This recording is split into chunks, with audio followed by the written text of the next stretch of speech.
Καλησπέρα σας. Καλώς ήρθατε στο Θωμαΐδης Trail και σε άλλο ένα review. Σήμερα έχουμε παρουσίαση και δοκιμή στο πεδίο, έξω στο βουνό, ενός παπουτσιού θρύλος παγκόσμια, το οποίο έχει κατακτήσει τις καρδιές πολλών trail runners και μιλάμε για το Hoka Speed 2 Coat 6. Όταν θελήσαμε αυτό το παπούτσι, κατευθείαν μπήκαμε στη σελίδα του Τσιανίκας Outdoor Experience, το γνωρίζετε το κατάστημα από την Πάτρα, το οποίο ξέρετε την τακτική του, έτσι, χτυπάμε τα χέρια και αυτό που θέλουμε απευθείας έρχεται σε εμάς, κάπως έτσι. Οπ, τι έγινε, δουλεύει και αντιστροφά. Δεν ξέρω. Κύριε Τσιανίκα. Οπ, εντάξει, όλα καλά, δεν ξαναχτυπάω τα χέρια μου. Λοιπόν, το έφερε το κατάστημα Τσιανίκας αμέσως μόλις κυκλοφόρησε, είναι ολόφρεσκο στην ελληνική αγορά. Έκανε τον ντεμπούτο του λίγο πιο νωρίς από ό,τι το περιμέναμε προς το Μάιο, όμως το έχουμε δίπλα μας να σας το παρουσιάσουμε.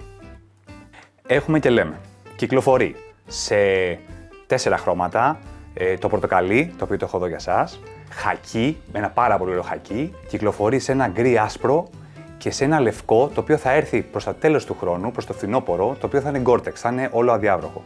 Προς το παρόν, εμείς αυτή τη στιγμή στην Ελλάδα έχουμε την πορτοκαλί έκδοση, η οποία είναι πανέμορφη. Τι να πω, εντάξει, ένα πανέμορφο παπούτσι με την πρώτη ματιά. Και πάμε να το δούμε λίγο πιο αναλυτικά, να δούμε λίγο τα specs του, να δούμε λίγο ακριβώς τι συμβαίνει με το Speed Coat 6 και τις ομοιότητες, τις διαφορές που έχει από το Speed Coat 5, το οποίο άφησε εποχή πραγματικά. Έχουμε και λέμε, έχουμε 33 χιλιοστά στο πίσω μέρος, απόσταση από το έδαφος, και 29 χιλιοστά μπροστά. Αυτό μας δημιουργεί ένα drop, μια διαφορά δηλαδή από τη φτέρνα έως τα πόδια μπροστά, 4 χιλιοστά. Είναι ένα παπούτσι το οποίο, εντάξει, έχει ένα μέτριο drop, όμως τόσα χρόνια η Hoka αυτό το drop έχει, μας έχει συνηθίσει. Δεν θα δείτε ποτέ 8 χιλιοστά, τόσο μεγάλα νούμερα. Είμαστε ok με τα 4 χιλιοστά εδώ, πιστεύω. Έχουμε διαφορές στο βάρος. Τι λέει η Hoka ότι άλλαξε στο 6. Μας λέει ότι η ψυχή ουσιαστικά του 5, του Speed Coat 5, ζει μέσα σε αυτό το παπούτσι, όμως με κάποιες αλλαγές. Έχει αλλάξει το πάνω μέρος, το οποίο το έχει κάνει λίγο πιο ελαφρύ και λίγο πιο διαπνέον, και έχει αλλάξει, πολύ βασικό, και τον αφρό που χρησιμοποιεί στη σόλα, στη μεσόσολα. Μια άλλη τεχνολογία αφρού, το οποίο το κάνει και σαν παπούτσι 20 γραμμάρια πιο ελαφρύ από τον προκάτοχό του, από το πεντάρι. Ενδιαφέρον αυτό τα 20 γραμμάρια, θέλω να δω λίγο και στην πράξη πώς θα μας κοστίσουν αυτά τα 20 γραμμάρια. Ο λόγος που γίνανε αυτές οι αλλαγές ήταν διότι ένα μεγάλο παράπονο που είχαν οι δρομείς που χρησιμοποιούσαν το παπούτσι, ότι φθυρότανε πάρα πολύ γρήγορα.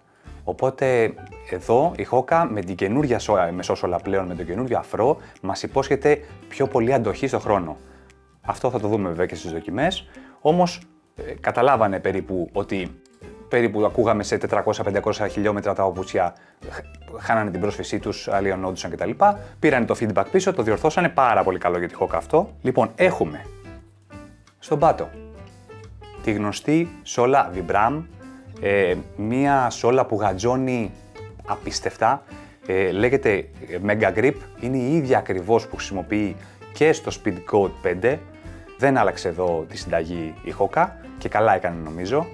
Έχουμε 5 χιλιοστά τα τακουνάκια, απόσταση το έδαφος, γραπώνει πραγματικά το παπούτσι κάτω. Να δούμε λίγο και κάποιες άλλες αλλαγές που έχει κάνει. Έχει κάνει αλλαγές στη γλώσσα, την έχει κάνει ελαφρώς πιο λεπτή.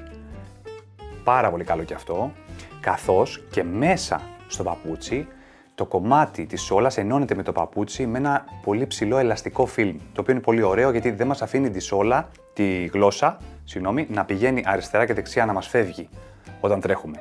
Αυτό το φιλμ, το ελαστικό μέσα, την κρατάει στη θέση της. Πάρα πολύ καλό. Κλασικά το ψηλό σημείο εδώ που προστατεύει τον αχίλλιο και παίρνει όλη την πίεση, πολύ καλό. Αυτό η Hoka πάντα το είχε. Πάρα πολύ καλό εδώ. Θα δούμε μπροστά μια πολύ σκληρή γόμα. Στο μπροστά μέρος, πολύ σκληρή, πάρα πολύ ωραία. Στα πλαϊνά εδώ μας λείπει λίγο το σκληρό bumper, αλλά οκ, έχει ένα bumper βέβαια, το οποίο είναι πάρα πολύ ωραίο σχεδιαστικά, το οποίο ουσιαστικά θα σε προστατεύσει να μην γδάρει το υφασματάκι σε περίπτωση που ακουμπήσει σε κάποιο βράχο. Δεν νομίζω ότι μπορεί να σε προστατεύσει περαιτέρω. Ως εκεί όμως. Άλλη μια βασική αλλαγή η οποία έγινε στο εξάρι, στο Speedgoat 6, είναι ο χώρος μπροστά, εδώ. Εάν είχατε πρόβλημα με το πεντάρι και λίγο σας στένευε, πλέον το εξάρι έχει μεγαλώσει λίγο το χώρο στα δάχτυλα. Όχι πάρα πολύ, λίγο μια δοκιμή που έκανα στο πόδι μου τώρα δεν αισθάνθηκα τρομερή αλλαγή, όμως δεν σε πιέζει τόσο πολύ.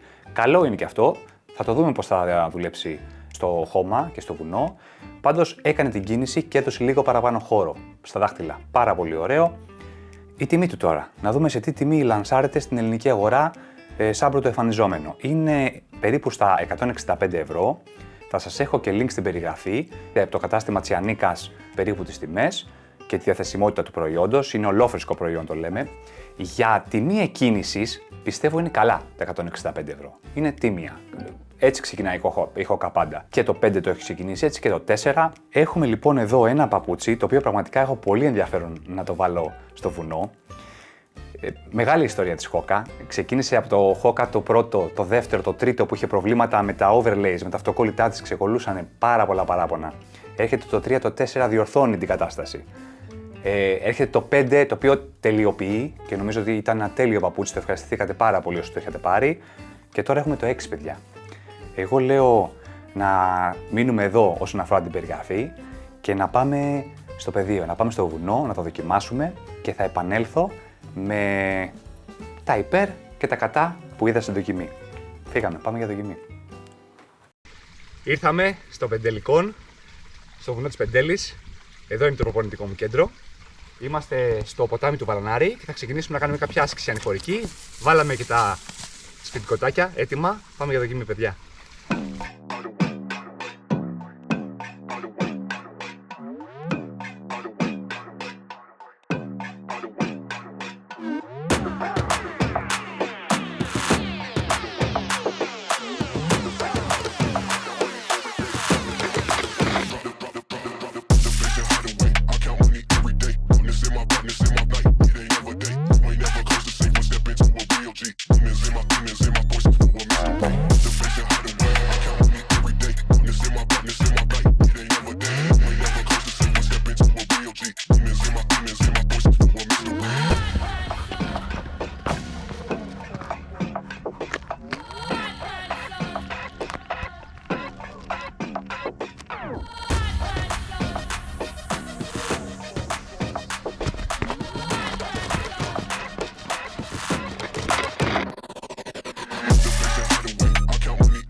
Έλα Μαγιά, έλα Μαγιά, Μαγιά, έλα.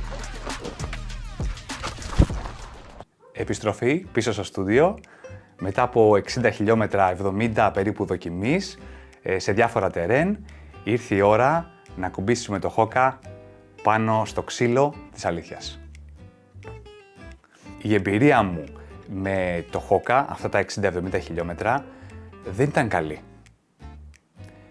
Ήταν τέλεια. Πραγματικά έπαθα πλάκα με το παπούτσι. Το δοκίμασα σε πάρα πολλά τερέν. Το δοκίμασα σε πέτρα, σε ψηλό χαλίκι, σε χωματόδρομους, ανηφορικά, κατηφορικά, απότομα τερέν. Ήταν πολύ καλό και στην πέτρα, πολύ καλό και στο χαλίκι το ψηλό.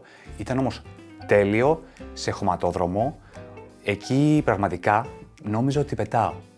Αυτό σημαίνει ότι σε έναν αρχάριο που ψάχνει ένα παπούτσι σταθερό στο πάτημά του και μαλακό στην αίσθηση, είναι τέλειο, παιδιά. Ένας ο οποίος μπαίνει τώρα στο trail running, πραγματικά η επιλογή αυτή είναι για μένα η πιο safe επιλογή. Το κράτημά του, το πάτημα που έκανα, ποτέ δεν μου άφηνε περιθώριο να πιστέψω ότι μπορεί να γλιστρήσω. Ήταν πραγματικά πάρα πολύ καλό. Άλλο καλό το οποίο παρατήρησα ήταν το πιάσιμο του εδώ πίσω, στη φτέρνα και στο κομμάτι του αχίλιου. Το παπούτσι πραγματικά έδαινε πάνω στο πόδι μου. Πάρα πολύ καλή αίσθηση και αυτή. Τρίτο καλό, το κορδόνι του. Δεν λύθηκε καθόλου. Με ένα κόμπο, δεν δοκίμασα να κάνω διπλό, λέω άστο με ένα κόμπο να δω τι θα γίνει. Δεν λύθηκε καθόλου. Έκανα από προπόνηση 1 ώρα μέχρι και προπόνηση 4 ώρες. Τίποτα, δεν κουνήθηκε καθόλου. Τι άλλο παρατήρησα. Σαν νούμερο, θα πρέπει να επιλέξετε μισό νούμερο μεγαλύτερο, όπως έκανα και εγώ σε αυτό το παπούτσι και τελικά μου βγήκε σε καλό. Αν φοράτε δηλαδή 44, θα τα πάρετε το 44 και 2 τρίτα που έχει. Αν φοράτε 45, θα πάρετε το 45 και 1 τρίτο. Είναι λίγο διαφορετικά τα νούμερα στη Hoka. Αυτό πιστεύω ότι χρειάζεται οπωσδήποτε να δώσετε λίγο χώρο παραπάνω, συγκεκριμένα στο Speedcoat 6. Πάμε να δούμε τώρα τα κατά, τα αρνητικά που είδα. Δεν είναι πολλά, όμως παρατήρησα κάποια, θα σας τα πω. Εδώ το κομμάτι του bumper, παιδιά, που το σχολίασα και πριν στο βίντεο, πριν βγούμε στη δοκιμή, το φοβόμουν λίγο. Δηλαδή, πολλές φορές χτύπουσα σε πέτρα και ένιωθα απροστάτευτος. Θα ήθελα εδώ να έχουμε λίγο πιο σκληρό το bumper, εδώ το κομμάτι. Βέβαια, θα μου πεις, αν θέλεις, για πιο σκληρό υπάρχει και το Mafate, η άλλη επιλογή της Hoka, το οποίο είναι λίγο πιο σκληρό τράχυλο παπούτσι, μπείτε να το δείτε και αυτό, το οποίο σου προσφέρει εδώ ένα πιο χοντρό πλαστικό. Οκ, όμως, εντάξει. Με ένα άλλο αρνητικό το οποίο εντόπισα ήταν το εξής. Όταν δοκίμασα τα παπούτσια την πρώτη φορά, με αποθαρρύνανε. Γιατί έβαλα το πόδι μου μέσα και εδώ στο κομμάτι, στο μικρό δαχτυλάκι, με πίεζε. Και λέω ρε, εσύ κοίτα να δεις, δεν θα μου χωρέσει το παπούτσι καλά, θα με ενοχλήσει. Όμως, με την πρώτη φορά που το έβαλα, έκανε το πλέγμα του παπουτσιού πάνω, εδώ, ένα τάκ και άνοιξε και πήρε μια φόρμα απίστευτη, παιδιά. Δεν ένιωσα καθόλου στις προπονήσεις ότι δεν έχω χώρο στα δάχτυλα. Είχε πάρα πολύ χώρο, ήταν πολύ άνετο, δεν με ενόχλησε καθόλου. Όμως, αν νιώθεις ενόχληση από την πρώτη φορά που το φοράς, πιθανότατα να μην το επιλέξεις. Οπότε εδώ θέλει λίγο προσοχή, μην σας φοβήσει η πρώτη δοκιμή στο κατάστημα με τα υποδήματα. Πάρτε το. Θα ανοίξει μετά αμέσως, στην πρώτη προπόνηση ή στη δεύτερη. Αυτά έχω να πω για το Hoka, το Speedcoat 6. Θα δούμε και την πορεία του από εδώ και πέρα, φρέσκο παπούτσι. Πιστεύω να σας κάλυψα. Κάπου εδώ τελειώνει και το review. Εύχομαι να είστε καλά, καλές γιορτές, γιατί κοντεύουμε στο Πάσχα τώρα που θα κυκλοφορήσει το βίντεο. Καλές προπονήσεις και με υγεία, πάνω απ' όλα με υγεία, παιδιά. Τα λέμε στο επόμενο βίντεο.